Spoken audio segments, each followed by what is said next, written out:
The 2023 golf season for the two-time major winner Justin Thomas was a pretty rough one, to say the least. While Justin Thomas is taking the results of this season in stride, he's also considering a side gig as a landscaper, given how much time he's spent in the rough this year.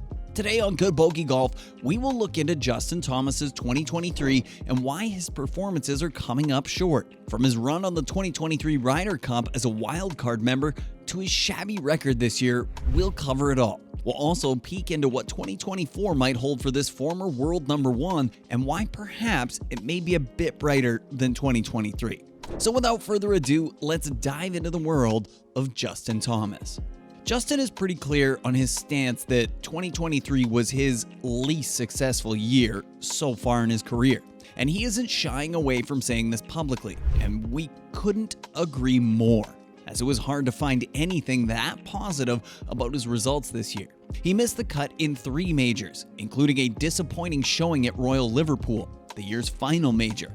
In the one major he did make the cut for, he attempted to defend his 2022 championship title, won in Oklahoma, but ended up with a modest T65 finish. Despite participating in 23 tournaments in total, he managed only 6 top 10 finishes and did not secure any victories. The closest he came to winning a tournament was at the end of the year, where he finished 3rd at the Hero World Challenge with a 16 under.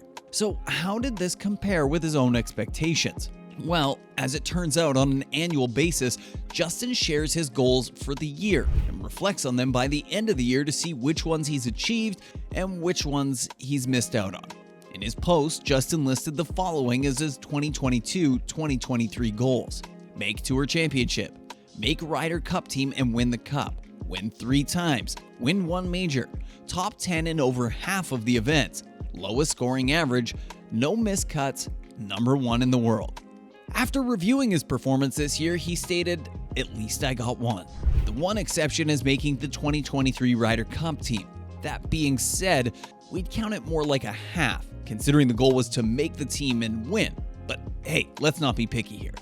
Unfortunately, even this win isn't quite victory lap material, considering his performance at the Ryder Cup was less hole-in-one and more searching for the ball in the bushes. Not only did the United States team lose against Europe with a score of 16.5 to 11.5, Justin Thomas's score of 121 put him among the bottom 4 players of the week in terms of strokes gained. He was unable to create any magic with Jordan Spieth. Yikes. As a silver lining, it's still good to have been chosen by the captain, Zach Johnson, to be a part of the team that represents the United States, so that counts for something, right? Justin was chosen based on a successful track record the previous years, with him even winning the PGA Championship in 2022 and having a good track record during the 2022 President's Cup when he was paired with Jordan Spieth.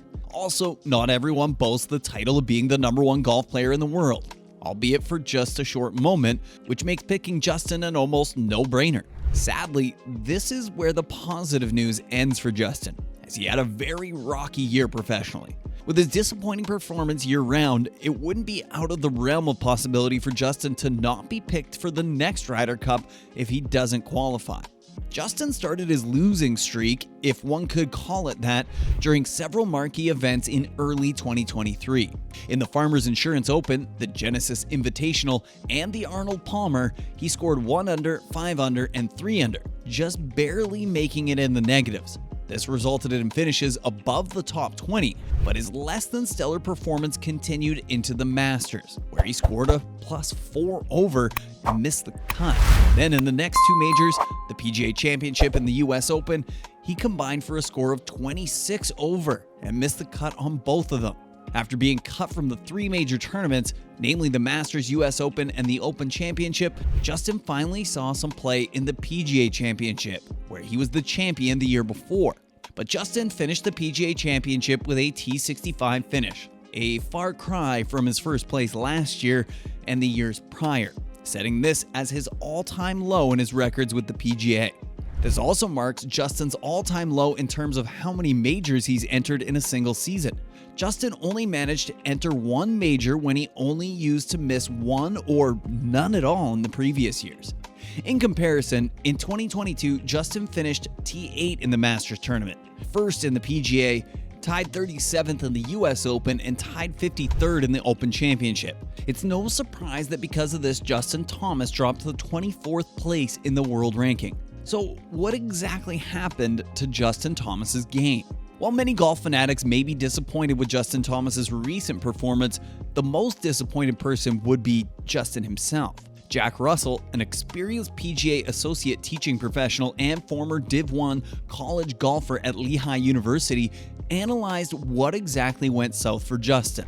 According to Russell, there are a lot of subtle but impactful changes Justin has made that impacts how he plays. For instance, Justin made a lot of effort to neutralize his stance, especially his shoulders, when he used to be more stacked, meaning that his shoulders, knees, and feet were much closer together. A neutral position is what golf legend Tiger Woods would use, and with Justin hanging around with Woods recently, he could be adopting a new style. Other techniques, such as his grip and technique and backswing, saw notable changes that affected his performance. According to Russell's analysis, now JT's iron game, along with his putting, is about as poor as it's ever been in his 10 years on the PGA Tour. On the range, his perfectly neutral setup and his deeper hand position at the top of his backswing make it easier for him to hit all types of different shots, whether it's high draws, low fades, medium draws, or what have you. However, in the heat of competition, JT's ability to exercise control over his iron game isn't as pronounced as it once was.